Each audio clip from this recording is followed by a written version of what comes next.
The sun was sinking low, its last light spilling across the endless desert in strokes of fire and gold, when Luke's wagon wheels creaked over the barren trail. The silence of the borderlands pressed close, broken only by the rhythm of mule hooves and the steady rasp of the wind carrying sand against his skin. It was the kind of quiet that had grown too familiar to him, the kind that reminded him of what he had lost, and what he had buried in his heart long ago. Yet this evening, that silence fractured. 3 black vultures hung heavy in the sky, circling above a ravine, their shadows cutting slow spirals across the ground. Luke narrowed his gaze. The birds did not wait for nothing. Something, or someone, was down there. He set the brake and stepped down, his boots grinding against the crusted earth. The scent met him first. Sun-baked dirt turned sharp, raw, unsettled. Then his eyes caught it. At first he thought it was a stump, or perhaps a stone half buried in sand. But no. It was hair, matted and dark, pressed against the parched soil. Then a face, blistered red by the unrelenting sky, not still, not lifeless. He saw the faint pull of breath drag against cracked lips. For a moment, the world seemed to stop. Buried up to her neck, the earth pressed tight around her. She was pinned like a post driven into the desert itself. His chest tightened as he crouched, his shadow falling across her face. She looked so fragile, more spirit than flesh, her eyelids fluttering as if even opening them was a battle. Around her neck hung a crude wooden sign, letters carved deep in a language he didn't know. He didn't need to. He didn't care. All that mattered was that she was alive, even if only barely. Luke dropped to his knees, clawing at the dirt with roughened hands. The ground resisted him, baked hard by days of sun, but he worked with a desperation he hadn't felt since the war. Sweat stung his eyes, his palms split against the packed soil, yet he refused to stop. Each handful of earth was an act of defiance. Each breath she took a fragile thread he could not allow to break. The vultures circled lower, sensing the fight between life and death unfolding beneath them. Luke ignored them, his world narrowed to the rasp of her breath and the grit beneath his nails. Panic coiled in his chest when her breath hitched, shallow, fading, but he forced his arms deeper into the pit, loosening soil around her ribs until, at last, her chest expanded more freely. Relief struck him like a wave, sharp and cleansing, almost painful. He did not know her name, but he knew this. Leaving her was not an option. When at last the earth gave way, he slid his arms beneath her. She was weightless, a bundle of bones wrapped in torn deerskin, her head lolling against his shoulder. Anger burned inside him, not at her weakness, but at whoever had done this, whoever had condemned her to the vultures and the cold desert night. He carried her back to the wagon, laying her gently across the planks, wrapping her in the freight blanket he usually reserved for tools. Her lips moved faintly, a whisper of sound without strength. "Save it," he muttered softly, steadying her with a hand roughened by years of work. "Just breathe." The sky had darkened by then, painted deep violet, and the first stars pricked through the horizon. He climbed back onto the wagon seat, snapped the reins, and turned the mule toward home. The desert stretched endless before him, but he fixed his eyes on the faint line of tracks leading to the ridge where his cabin waited. The bundle in the back shifted with the shallow rise and fall of her breath. Each time he glanced back, Each time he saw that fragile movement, he felt something stir in his chest, a weight lifting, or perhaps something long buried beginning to wake. As the wagon creaked through the night, Luke's thoughts returned, unbidden, to the woman he had lost, the quiet grave on the hill 2 winters past. He had promised himself never to open that wound again, never to let another presence cross his threshold. But fate had led him to this stranger, broken yet alive, a soul the world had cast aside. He could almost believe it was more than chance, more than coincidence, that in the silence of the desert some higher mercy had whispered to him, guiding his eyes to the vultures, to her. The air grew colder as the moon climbed higher, pressing sharp against his face. He kept the reins steady, listening to the steady rhythm of hooves against stone. The desert stretched vast and unforgiving, yet within the blanket at his back was a spark of something fragile, something that begged for shelter. Luke had built his life around solitude, around silence, around grief.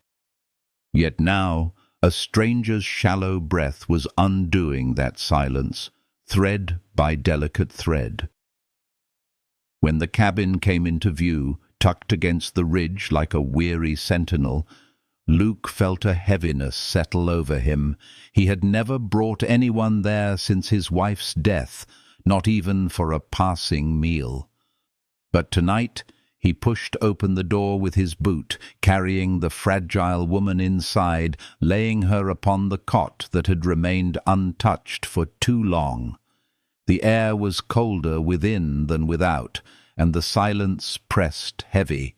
But as he kindled the fire, as the juniper wood caught and smoke curled toward the rafters, warmth began to spread. He brought water, pressed the damp cloth to her cracked lips, and watched her flinch at the touch. Patiently he coaxed her to swallow, his voice low and steady. "Just water first. Easy now." And in that moment, with the firelight painting the cabin walls in shades of amber, the weight of loneliness shifted. For the first time in years, the room was not empty. For the first time since burying his wife, he felt the fragile stirrings of purpose, an ember glowing in the ashes of sorrow. If this story reaches your heart, let its warmth linger. Take a breath. Let healing words rest gently upon your soul. If you find solace here, share this journey. Leave a like, whisper your thoughts in the comments, and subscribe so these stories of love and redemption can continue to find you. Even the smallest gesture, as soft as a hand brushing against another in the dark, carries a light that heals. And like Luke, carrying her from the dust of the desert, your presence here is more precious than you know. The fire had burned low, the room softened in a glow that seemed to breathe when she stirred again. The sound was faint, the fragile shift of a body that had forgotten how to move, but Luke's eyes caught it at once. He leaned forward from the chair where he had kept his vigil, his hand unconsciously resting close to the rifle by the door, though the danger was not from outside, but from the thin line of life that trembled in her. Her lips parted, dry and broken, and a whisper escaped that had no shape, no word. Luke dipped the cloth once more in the warm water, pressed it gently to her mouth, and saw her throat work as she swallowed.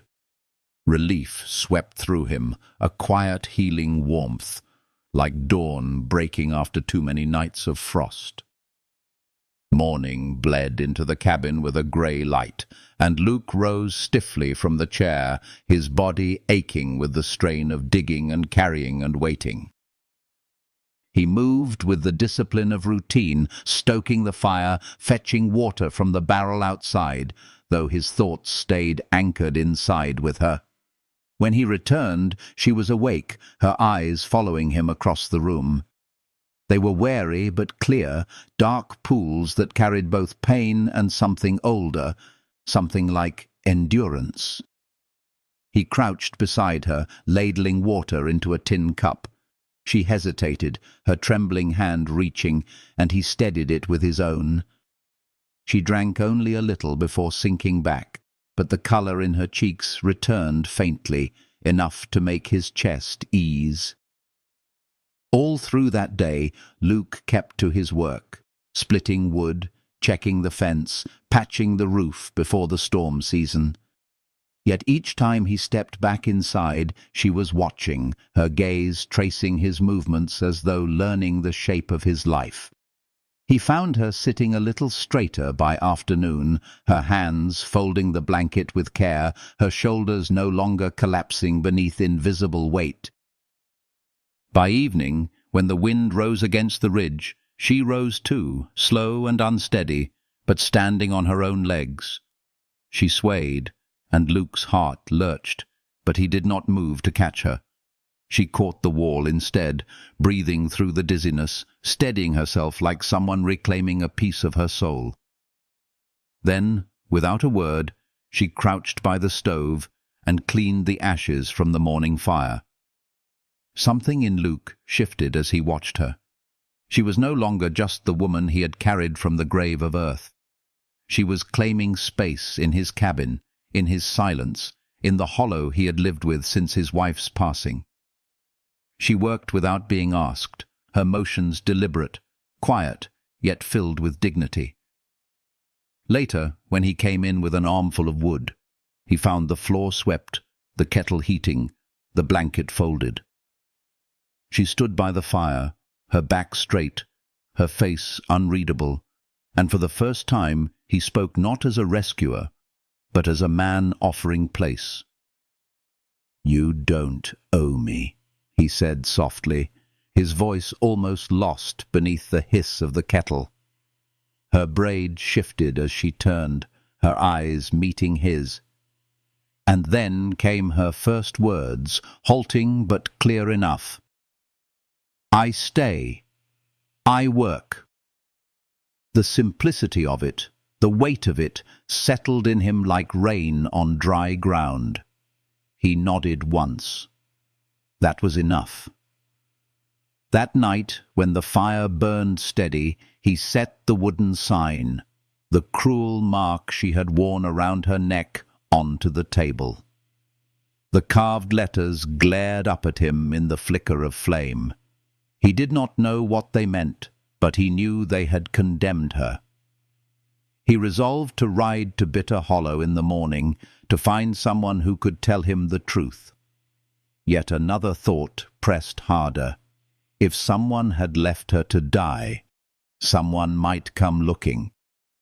His hand lingered near the rifle again, but when he glanced at her, sleeping quietly on the cot, her breathing steady, he felt a calm stronger than fear.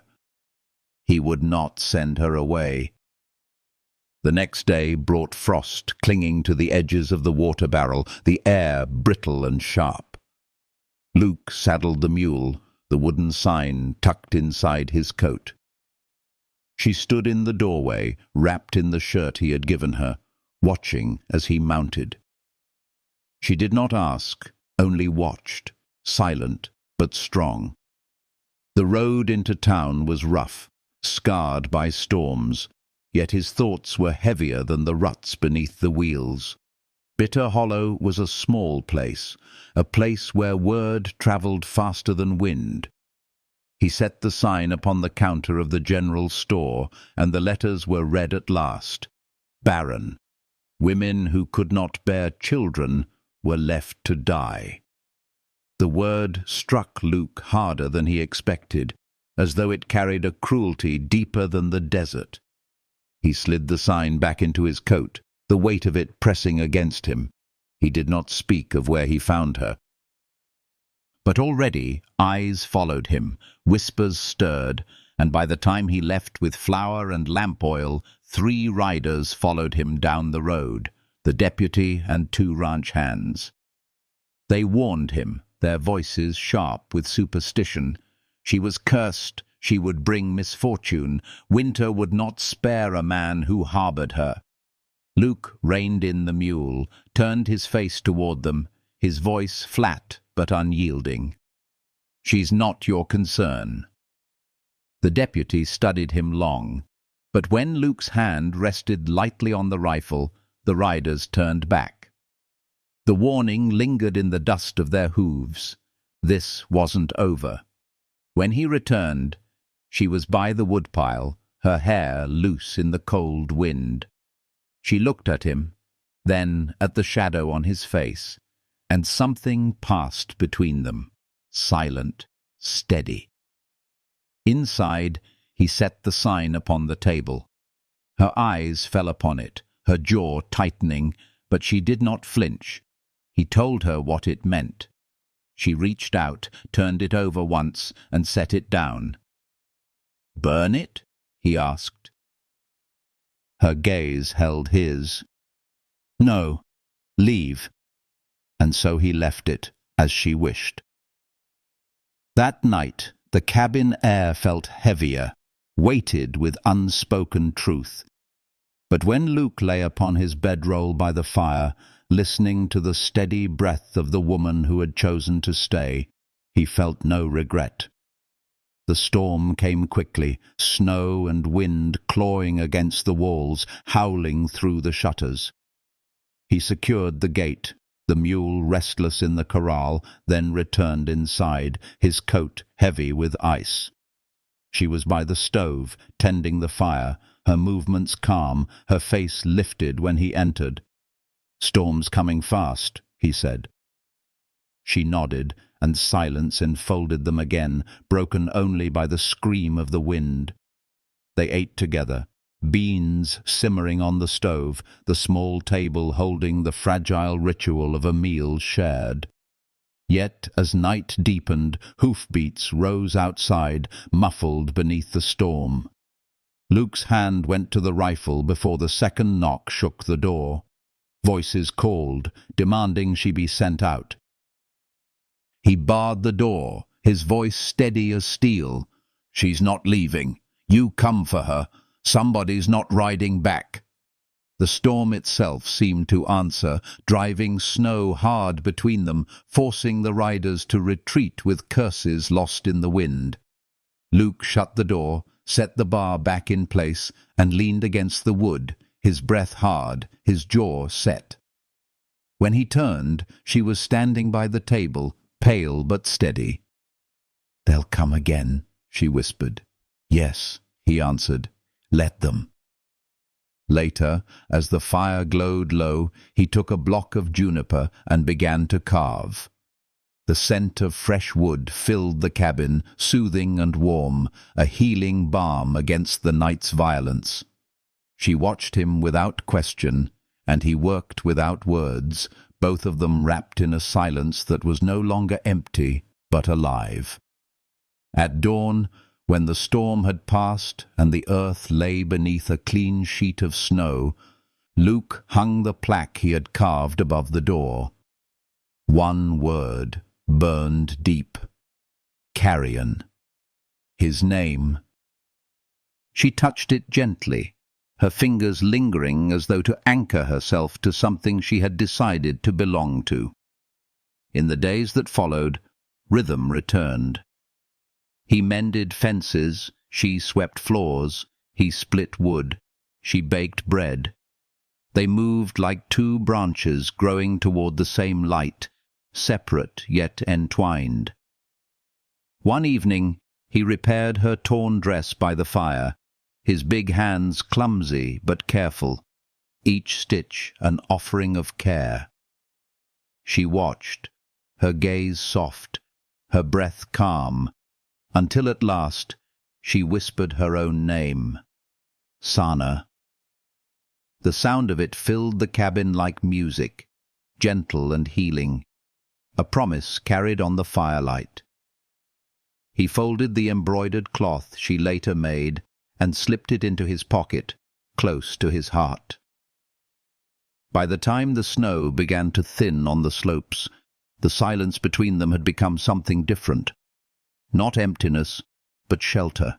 Not grief, but possibility. Luke found himself carving another plaque, this one blank, waiting for her name. He did not need to speak of it. She understood. And in that quiet understanding, in the gentle healing that had woven itself through their days, something new had taken root. It was not just survival now.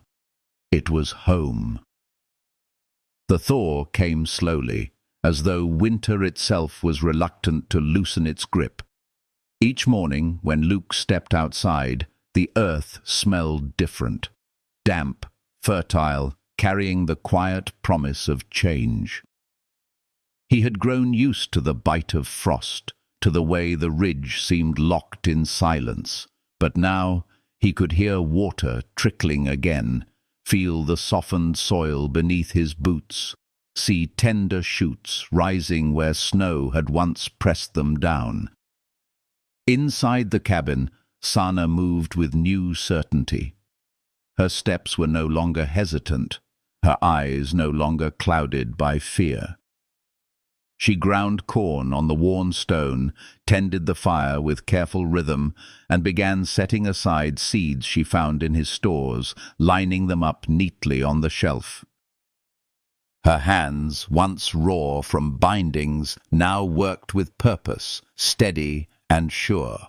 One morning, as he carried wood into the cabin, he found her standing still by the stove, one hand braced lightly on the table. Her face was pale, but not with weakness. Her eyes held something else, an awareness that reached deeper than words. "No bleeding," she whispered, her voice calm but trembling. Luke frowned, not at first understanding. Then the truth settled like a stone in his chest. The cruel sign they had hung around her neck, the word Barren that condemned her, false. She had not been cursed. She had been wronged. He stood silent, letting the weight of it rest between them, before finally saying, "Tomorrow we ride to Bitter Hollow. Let the midwife see you proper." She only nodded, her shoulders loosening as though a chain had fallen away. The journey to town was long, the wagon wheels groaning through mud where snowmelt had cut deep ruts. Sana sat beside him, wrapped in the patched coat he had lent her, her gaze steady on the horizon. People watched as they rolled through the street, heads turning, whispers stirring, but no one spoke. Luke felt the weight of their eyes like stones, yet he kept his hand firm on the reins, his jaw set. The midwife was a stern woman, lined with years, but fair. She led Sana into a back room while Luke waited outside, hat in his hands, pacing with a restlessness he could not contain.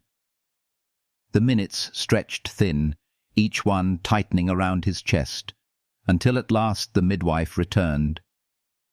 "She is healthy," she said simply. "No reason she cannot bear children when the time comes." Luke nodded, a breath leaving him slow, heavy, healing. He did not smile, but the hardness in his face eased. When Sana stepped out, her eyes met his, and for the first time he saw a spark of pride, fragile yet fierce. They returned to the cabin in silence, the air between them alive with something unspoken. That evening, she lifted the cruel wooden sign from the shelf and set it deep into the firewood box beneath the bed. Not burned, not displayed, just hidden away where it could no longer wound. When Luke came in from repairing the corral, she was waiting by the fire with 2 tin mugs of coffee. Their hands brushed as she passed his, and for a moment, neither let go. "Thank you," she whispered, her voice steady now. Luke inclined his head, the words catching deep. "You're welcome." From then on, their days carried a new rhythm, softer but fuller. Sana knelt by the table, sorting seeds into neat rows, her braid falling over her shoulder as she worked. Luke found himself watching her more often than he meant to, his heart quiet, but stirred by the way she leaned into each task with care. When the ground softened enough, they worked the earth together. He turned the soil with a spade, his arms straining with effort, while she crouched low, pressing each seed into the ground with gentle fingers. Her face was serene, her expression lit by the quiet joy of planting something that would outlive the cold. Luke paused often, leaning on the spade, watching her press life into the soil as though it were a prayer. For years, his land had been nothing more than survival. Now, under her hands, it began to feel like home. When the planting was finished, Luke disappeared into the shed and returned with a smooth length of pine he had been saving. At the workbench, he set it down, his knife glinting in the light. Sana watched curiously, wiping her hands against her skirt. "What you make?" she asked, her English still halting but growing steadier. Luke's hands did not pause. "Cradle," he said simply.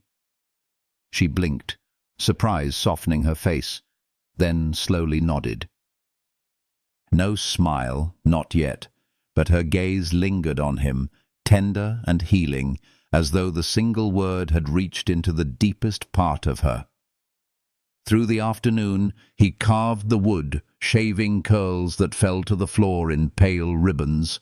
She stayed near the fire, mending one of his shirts, her needle flashing, thread sliding through fabric with patient rhythm. The sound of knife against wood, of thread pulling tight, filled the room with a harmony that felt almost holy. When dusk fell, the frame of the cradle stood near complete. Luke ran a hand along its curve, his calloused palm softening with the gesture. Building it was a risk, he knew, a promise toward a future not yet secured. But when he looked at her, watching him with eyes that no longer carried only pain, he felt that risk settle as something worth holding. That night, she wore the mended dress for the first time, the beadwork catching firelight, her hair braided loose over one shoulder. Luke carved slowly by the table, shaping letters into a plaque of wood. When he finished, he hung it beneath the one that bore his name. Her name carved deep, side by side with his, not as guest, not as burden, but as belonging. She touched it, her hand lingering against the grain, and whispered, "Now I stay." Luke met her eyes, the warmth of the fire mirrored in them, and answered, "Good." From that day, their lives entwined more fully. He built, she tended. He mended, she created. One evening, as the cradle took its final shape, she tied a strip of fabric to its side, her name embroidered with careful stitches, a mark of healing and permanence. When Luke lifted the cradle, placing it near the hearth where warmth could reach it, his chest tightened, not with grief, but with hope. He turned to her, his roughened hand reaching across the table, and for the first time he took hers without hesitation. She did not pull away. Her fingers closed gently around his, steady and sure. "You are safe here," he said quietly, his voice carrying the weight of a vow. Her eyes softened, and she whispered, "I know." And in that moment, as the firelight wrapped them in gold and the cradle creaked softly nearby, Luke realized that the silence of his cabin had finally changed. It was no longer the silence of loss. It was the silence of peace, of healing, of love taking root in soil once barren. The night outside stretched clear, stars spread wide across the desert sky. Inside, Two names rested above the door, two lives bound not by chance, but by choice. And for the first time since the world had broken him, Luke felt whole again, his heart no longer a grave, but a garden. Their story was only beginning, and the earth itself seemed to lean forward, waiting for what would come. Spring unrolled itself across the desert with a quiet patience, the ridge softening, the creek running fuller, the earth beneath their boots rich and dark. Each day carried a new rhythm, steady and warm, like breath after long silence. Luke rose with the sun, his body moving in practiced patterns, splitting fence rails, leading the mule to water, checking the corral posts. But now, each return to the cabin brought him something he had not known for years. A presence waiting, a life twined with his own. Sana was no longer the frail shadow he had pulled from the pit of earth. She moved with strength, her hands sure as she baked bread, as she swept, as she coaxed sprouts from soil with a gentleness that felt like prayer. The air in the cabin no longer clung with emptiness. It carried the smell of fire, of corn baking, of leather mended with careful stitches. One evening, as dusk pressed violet light across the ridge, Luke sat at the table carving slow lines into a block of pine. His knife was steady, each stroke patient, shaping not just wood, but intention. Sana sat near the fire, her head bent as she embroidered a scrap of cloth, dark thread pulling through muslin with delicate rhythm.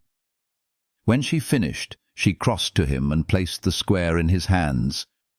Letters stitched careful, certain. Her name, Sana. His fingers lingered over the cloth, rough against the fine thread, and though he did not speak, the weight of it settled into him like a vow. He slipped it into his pocket, close to his chest, and left it there. That night, as the fire burned low, the silence between them felt full, not hollow, two heartbeats keeping the same rhythm in the soft glow of juniper flame.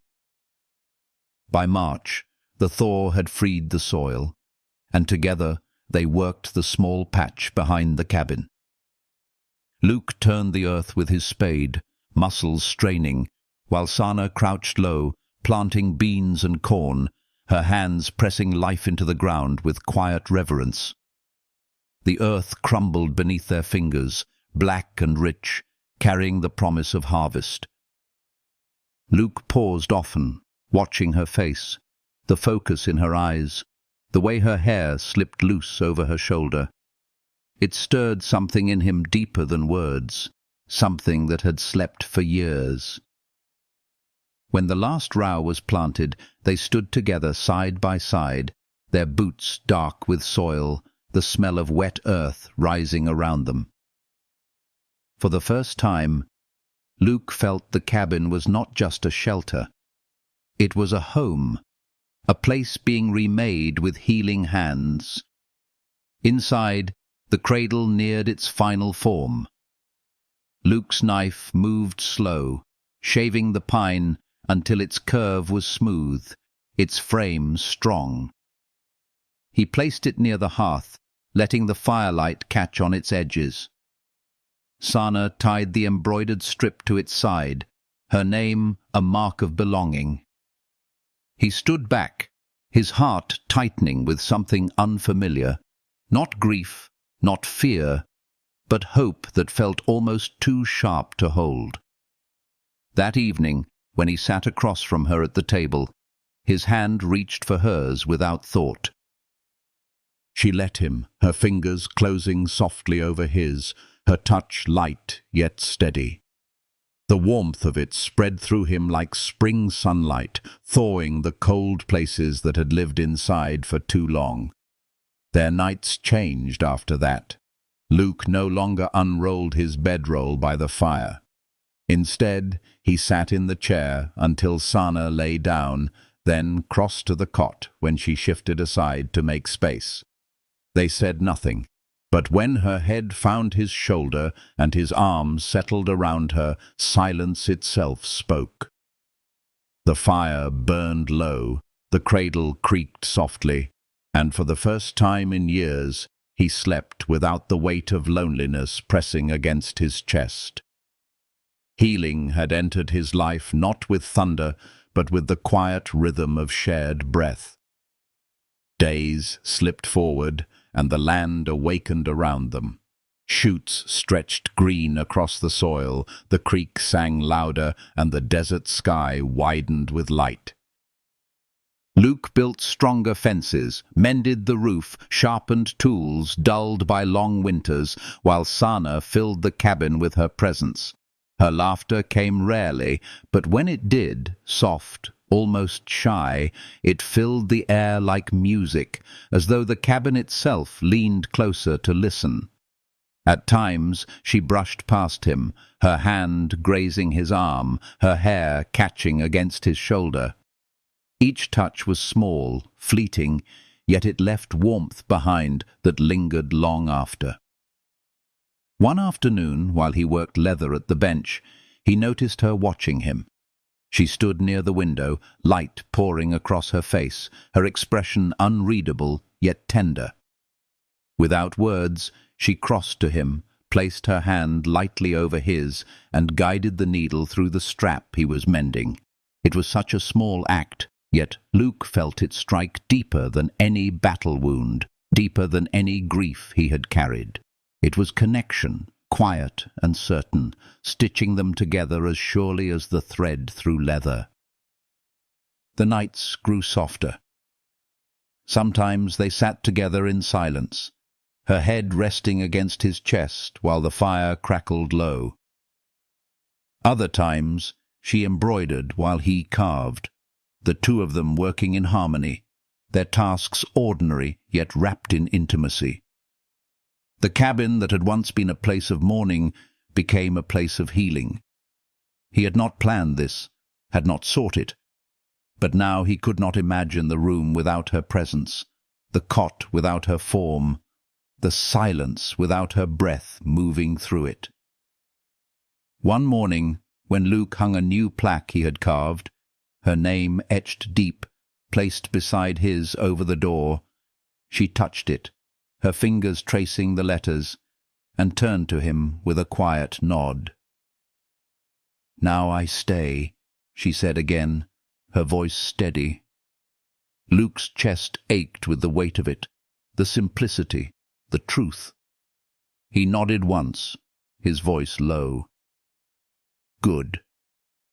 From then on, every gesture became a thread binding them tighter. She baked bread and left half aside for him before he returned from the fields. He mended her dress and left it draped across her chair. She embroidered scraps with small patterns, flowers, stars, her name, his, slipping them into places he would find. He carved small tokens from wood, leaving them near her work basket. No grand declarations passed between them. Love grew not in speeches, but in the quiet rituals of shared days, in the healing silence that wrapped their cabin like a blessing. By late spring, when the first sprouts reached toward the sun, Luke found himself standing at the door one evening, Sana beside him, watching the earth they had planted together. The sky was painted in rose and gold, the land breathing beneath them. Alive again. She slipped her hand into his, her fingers soft, yet certain. He turned his head slightly, catching her gaze in the fading light. Nothing needed to be said. The earth would hold their labor. The cabin would hold their love. And the future, still unwritten, would hold them both. The wind moved gentle across the ridge, carrying the scent of wet soil, carrying the promise of tomorrow. Luke rested his hand over hers, steady and sure, and for the first time since grief had hollowed him, he felt whole. What had begun in dust and despair had grown into something tender, something healing, something that rooted deep. And as night gathered around them, stars rising one by one, they stepped back inside together, leaving the door open long enough for the warm air of spring to follow them in. Summer rose slowly across the desert, not with sudden heat, but with a patient glow, the kind that soaked into the soil and lingered in the skin. The days stretched long, filled with work and quiet companionship, and each evening softened into a stillness that carried no grief. Luke had lived years with silence pressing down on him, but now the silence was shared, and so it became something else entirely. When he walked back from the fields, he would find her by the doorway, her braid glinting in the late light, her hands resting against the frame, as though she were waiting not just for him, but for the rhythm of his steps on the earth. Each time he saw her there, something in him eased, something that had once been bound tight by sorrow, loosened with quiet healing. The garden behind the cabin thrived under her care. Corn rose green and proud, beans twined upward, squash spread across the ground with stubborn life. Luke had never thought much of planting beyond survival, but watching Sana tend the soil with reverence changed him. She crouched low, her hands brushing the leaves, as though each one carried a blessing, and he found himself stopping to watch, leaning on the spade, unwilling to break the scene. The earth seemed to respond to her touch, the plants lifting straighter, the blossoms opening as if grateful. He had thought the land barren, just as they had thought her barren, but both had proven the world wrong.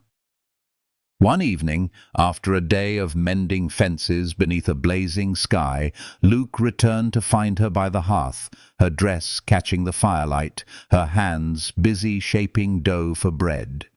The smell filled the cabin, warm and steady, carrying with it a memory he had not expected, the faint echo of his wife's laughter, of nights when the house had been full. For a moment, grief brushed him, sharp and sudden. But then Sana lifted her head, her eyes meeting his, and the pain softened. The past had its place, but the present breathed differently. Healing did not erase memory. It transformed it into something bearable, something that could rest quietly beside new life. Their closeness grew not with declarations, but with small gestures. She began leaving a mug of coffee for him each morning, the steam curling in the cool air as he laced his boots. He began setting aside pieces of wood shaped into small carvings, birds, leaves, stars, on the table where she would find them. Once she embroidered a cloth with a pattern of waves and tucked it into his pocket when he wasn't looking.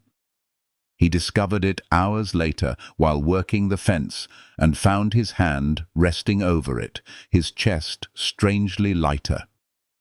None of it was spoken, yet every act was a word, every gesture a sentence, until their days were a quiet language only they shared. The cradle stood complete by midsummer, its pine polished smooth, its frame steady near the hearth. At night, Luke sometimes caught himself staring at it, his hand resting on its curved edge. It was a risk, he knew, a hope fragile as glass. But it was also a promise he could not turn away from. One night, Sana noticed his gaze lingering. She came to stand beside him, her hand brushing against his on the wood. "Safe," she whispered, the word carrying more weight than it seemed, as though the cradle itself had become not just a vessel for future life, but for the life they were building together. He turned his hand, lacing his fingers through hers, and for the first time he did not feel the need to hold back. The nights shifted with that moment. They no longer sat apart, no longer let silence carry the weight alone. Instead, she lay beside him on the cot, her head resting against his shoulder, her breath warm against his skin. He would trace his hand along her braid, his calloused fingers gentle against the softness, and she would let her palm rest over his chest, steadying the beat of his heart. They did not rush. They did not need to. Love grew like the crops in the garden, slowly, rooted deep, each day stretching toward the light. And in that steady growth was healing, the kind that stitched itself into bone and soul alike. The town did not forget. Riders still passed near the ridge, whispers carried in their wake. But Luke no longer felt the same weight of fear pressing on him. When the deputy or ranch hands crossed his path, he met their gaze with calm certainty. His land was his choices his own. And when he returned home to see Sana tending the fire, or kneeling among the corn, or sewing by the window, he knew he would face whatever came. Love had given him a strength no rifle ever had. One afternoon, clouds piled dark over the ridge, the air thick with the promise of rain. Luke hurried to secure the corral, his muscles aching with the rush of labor, when he turned to see Sana at the garden, gathering the last of the beans before the storm. Her skirt clung to her legs in the rising wind, her braid whipping loose, her face lit with a wild determination. He dropped his tools and strode toward her, the sky splitting above them with the first clap of thunder. She laughed, a sound rare and radiant, as the rain broke, falling hard and cool against their skin. Luke reached her, taking her hand, and together they ran for the cabin, their bodies soaked, their breathless laughter filling the storm. Inside, water streamed down their faces, their clothes heavy. She stood near the fire, shaking the droplets from her hair, her cheeks flushed with life.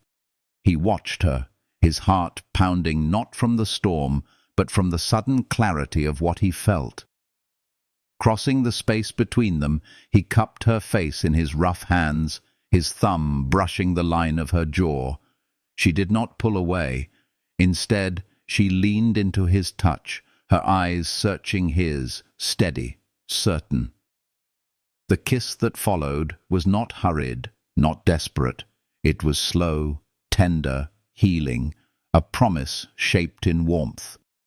After that night, the cabin changed again. The fire seemed to burn brighter, the air itself softer, filled with something unspoken but alive. They moved around each other with ease, their tasks now shared not out of necessity but out of desire. He found joy in the sound of her humming as she worked, in the way her hand would find his as they sat by the fire, in the sight of her mended dress catching the morning sun. She found comfort in his strength, in the way he carved wood with patience, in the steady rhythm of his footsteps outside, always returning. As summer deepened, the fields thrived, the creek sang louder, and the cradle waited by the hearth, a silent witness to their love. Luke often sat beside it, his hand resting on the smooth pine, and Sana would join him, her fingers lacing with his. They needed no words. The future was there, carved and stitched and planted, waiting. And as the sun set each night, painting the sky in colors that felt almost like blessing, they stepped outside together, the warm wind brushing against them, their hands entwined. The desert, once a place of desolation, had become a place of healing. The ridge, once lonely, now stood as a witness to love rooted deep, steady as the earth itself. The days stretched long into golden evenings, and with each one the bond between them grew stronger. The cabin was no longer a shelter for one man's grief. It was a home for two hearts, two lives that had found one another in the dust and built something enduring. And as summer drifted toward autumn, with harvest on the horizon and the promise of cooler nights ahead, Luke knew one thing with quiet certainty. He would never again walk alone. Sana's presence had become the rhythm of his days, the warmth of his nights, the healing of his soul. And whatever storms might rise beyond the ridge, together they would endure, rooted as deeply as the life they had planted in the soil. Autumn came with a gentleness that wrapped the land in gold. The air cooled, carrying the crisp scent of dry leaves and smoke, and the ridge glowed each evening under a sun that lingered softer, less fierce than summer. Luke walked the fields at dawn, his boots darkened with dew, while Sana moved among the rows of corn, her hands steady as she gathered what the earth had given. Together they stacked beans in baskets, cut squash from tangled vines, and laid them out in the cabin, where the scent of earth and harvest filled every corner. Each basket carried not just food, but proof of what they had built. Proof that life, when tended with patience and warmth, could bloom again after being declared barren. The cabin took on a rhythm that was more than survival. Sana baked bread with flour, ground from their own stores, shaping the loaves with care, brushing the tops with a little water before sliding them into the oven's heat. Luke would step in from the yard, the smell surrounding him, warm and healing, carrying a comfort he had not known since youth. He would pause, watching her at the table, her hair slipping from its braid, her face lit by firelight. She moved with quiet assurance, as though the cabin had always been hers. Each motion was deliberate, carrying dignity, and Luke found his chest stirring with a steady gratitude that words could not reach. The evenings became their sanctuary. After the day's labor, they sat near the hearth, Sana with her needle, Luke with his knife. He carved small figures from wood, simple but tender, a bird in flight, a tiny horse, a star. She stitched cloth with patterns that told their days, rows of lines like furrows in soil, circles like seeds, even once a square with the outline of a cradle. Sometimes they worked in silence, the crackle of fire filling the room. Other times she hummed softly, a melody without words, and Luke listened as though the sound itself was a healing balm, soothing all the raw places time had left behind. When nights grew colder, they no longer spoke of where he would sleep. His bedroll by the fire remained folded, untouched. Instead, he lay beside her on the cot, their bodies drawing warmth from one another, her head against his chest, his arm curled protectively around her. He would listen to her breathing, slow, steady, and in those moments he felt peace settle over him, deep and certain. Once, as the wind howled outside, rattling shutters, she pressed her palm against his heart and whispered, "Safe." The word lingered, wrapping the room like a blessing. Luke closed his hand gently over hers and let sleep take him, not with heaviness, but with healing. The town's whispers did not vanish, but they no longer carried the same weight. Riders passed less often, winter's edge keeping most close to their own hearths. Luke still caught the occasional stare when he went for supplies, but he no longer cared. He had chosen his life, his land, his woman, and in that choice he found strength steadier than any rifle.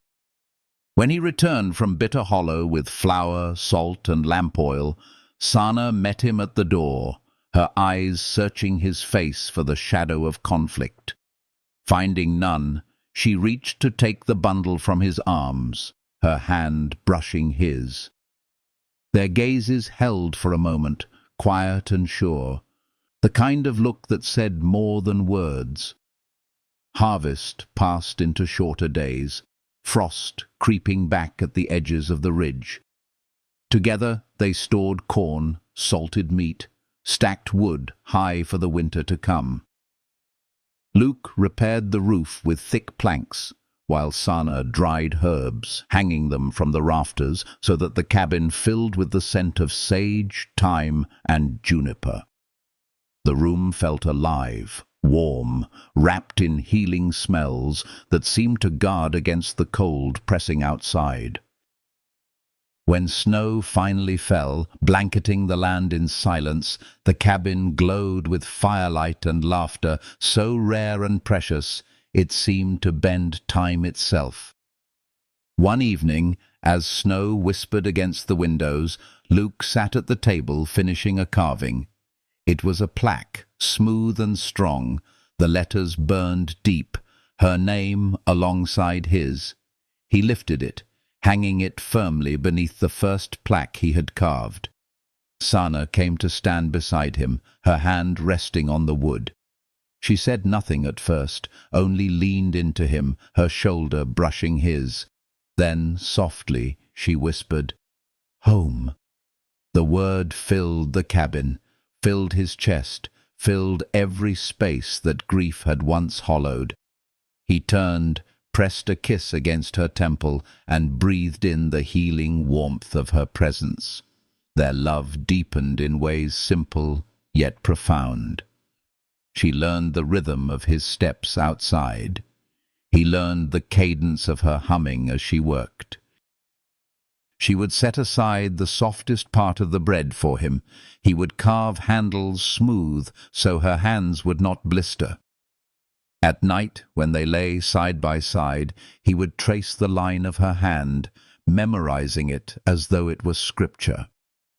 She would rest her head beneath his chin, her breath mingling with his, and the world beyond their door seemed far away, powerless to touch them.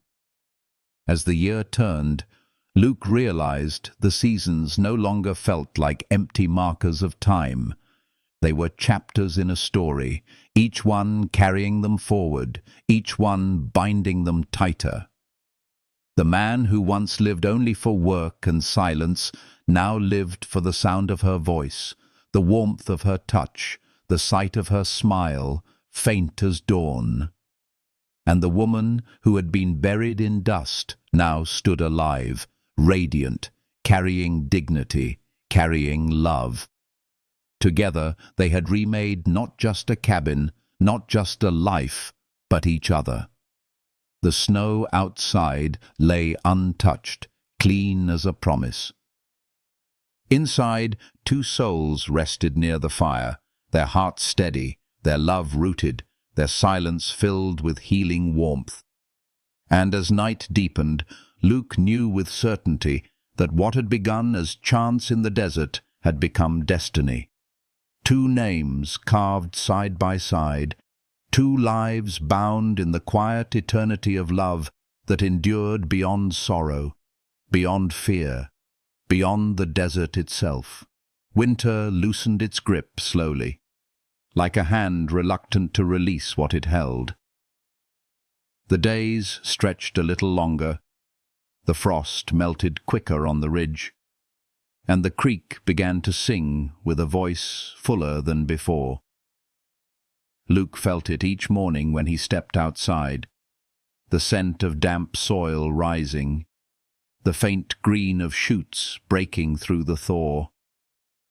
Inside, the cabin was warmer, not just from the fire, but from the life woven into it by Sana's touch. Her presence had softened every corner, her hands leaving traces of care in the folded blankets, the polished table, the herbs still hanging from the rafters. The silence no longer pressed heavy, it hummed with healing. Sana moved with renewed strength. Her steps were light but purposeful, her face no longer shadowed by the fear of a past buried in the desert sands. She tended the seedlings with quiet reverence, pressing her fingers into the soil as though each seed carried more than food. It carried their future. Luke often stood nearby, leaning on the spade, watching her with a kind of awe he never spoke aloud. She had come into his life as a fragile breath clinging to survival, and now she knelt on the earth like a promise, alive and whole. He worked the fences, mended the corral, split wood to stack higher for the next cold spell. But his mind often strayed to the sight of her in the garden, her braid falling loose, her hands moving steady. Each evening, when he stepped back into the cabin, she would meet his eyes with a softness that reached into his chest. There was no need for grand words.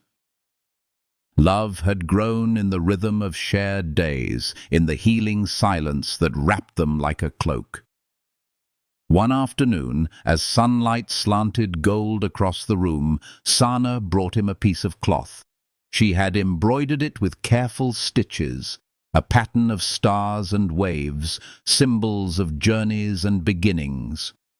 Luke studied it for a long moment before folding it and placing it inside his pocket, where he had carried her first embroidered name. His hand lingered there, over the fabric, over his heart. And when he looked at her, his gaze was steady. She understood without words. The cradle, finished months before, stood near the hearth, waiting.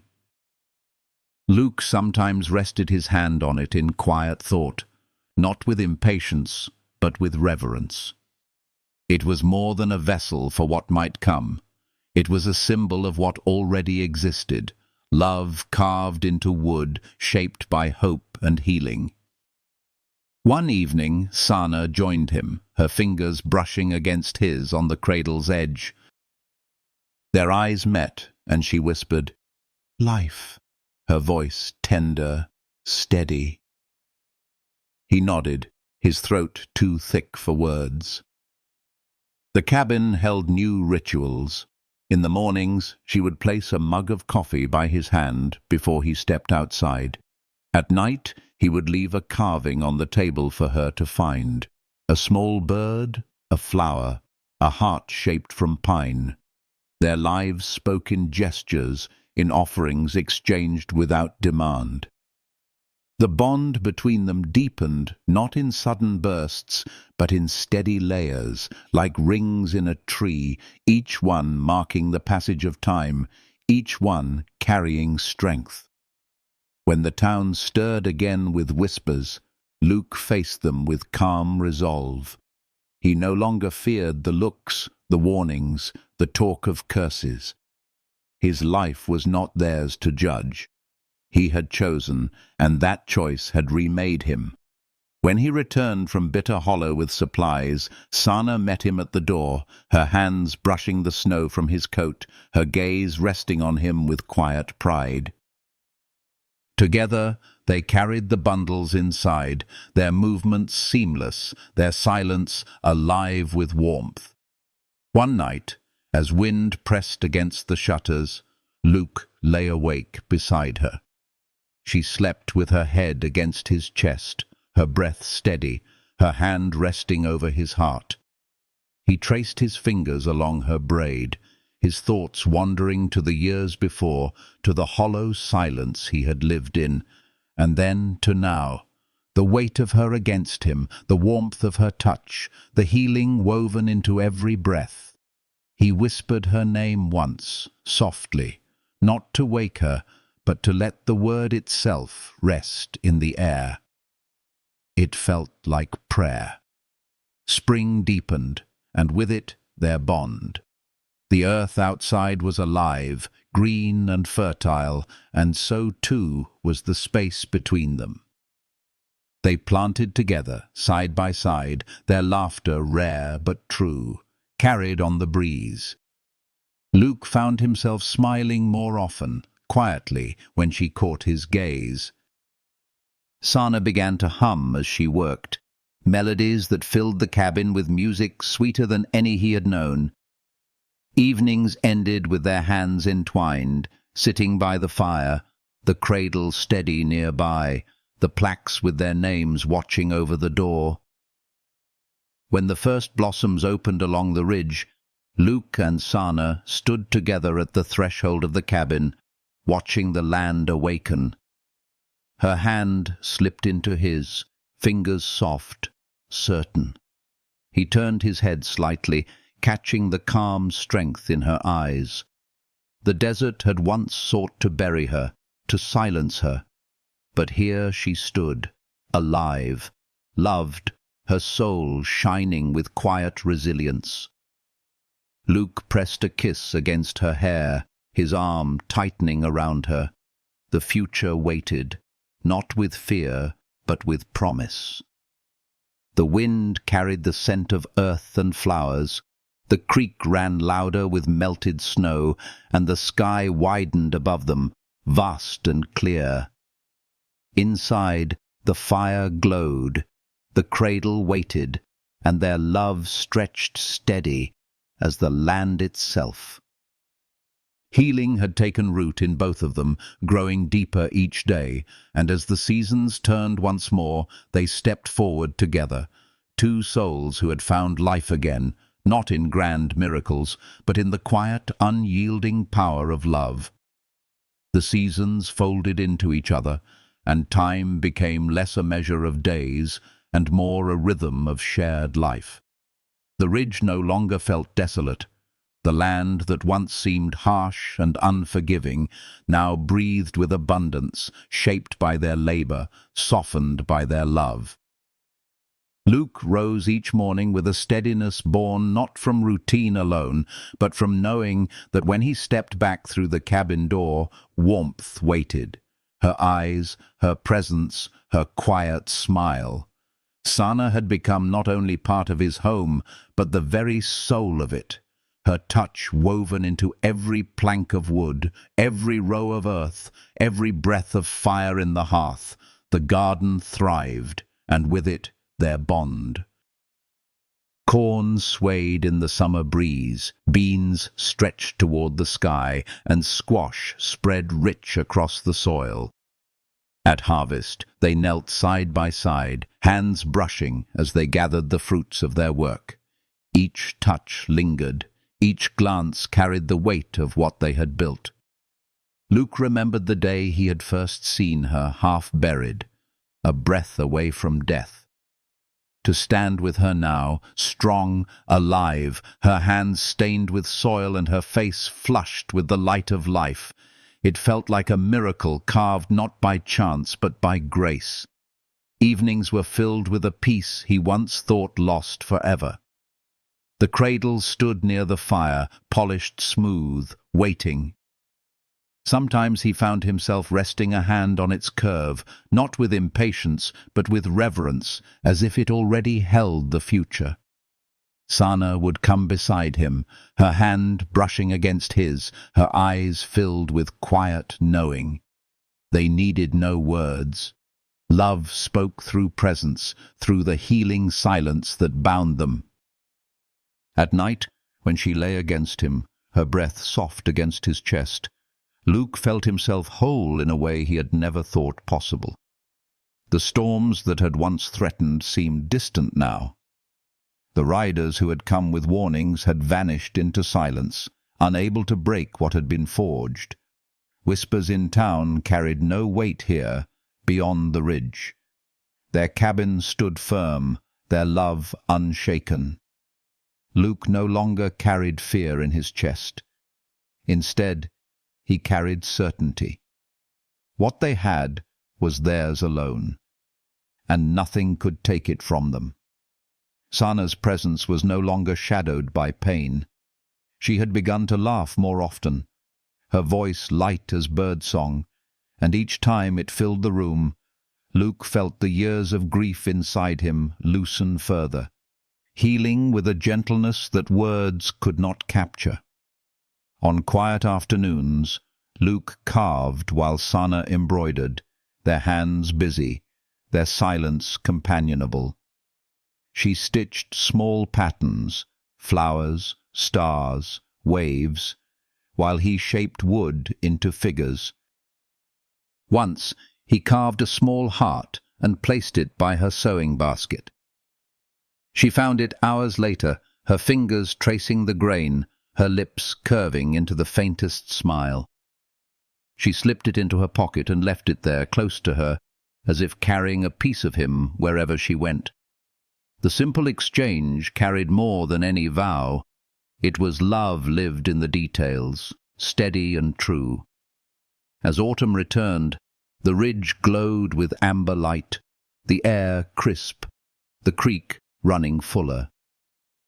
Luke and Sana stood together outside the cabin, the plaques with their names above the door, catching the fading sun. Her hand slipped into his, fingers soft yet certain, and together they watched the sky blaze with colour.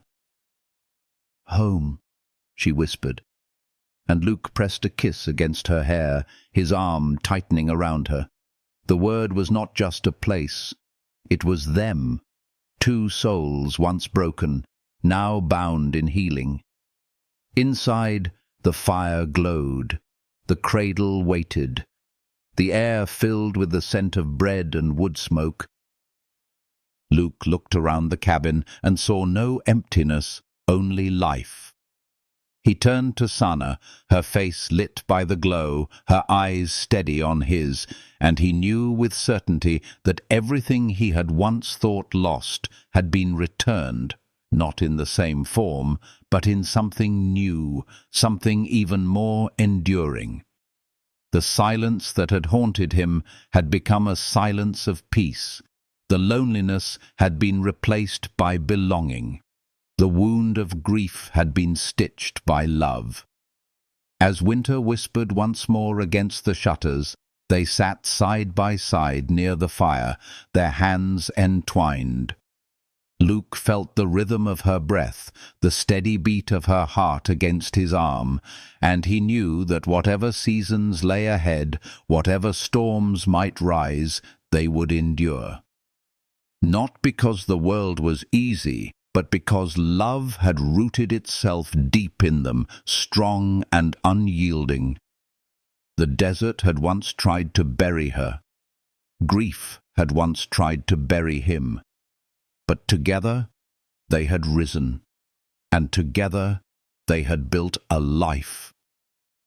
Healing had come, not in one moment, but in every moment shared. And so their story became not one of loss, but of finding, not of silence, but of love, not of endings, but of beginnings carved from dust and firelight. Luke and Sana, two names side by side, two souls no longer wandering, no longer waiting, but home. If this story has touched your heart, let it rest gently within you. Breathe in its warmth. Let its healing linger. And if you feel its light, share that light. Leave a like, write a comment, and subscribe, so that stories of love, redemption, and hope can continue to reach you. Every small gesture keeps the fire alive. Every word you share helps this warmth travel farther. Your presence here is part of the story, and for that I thank you.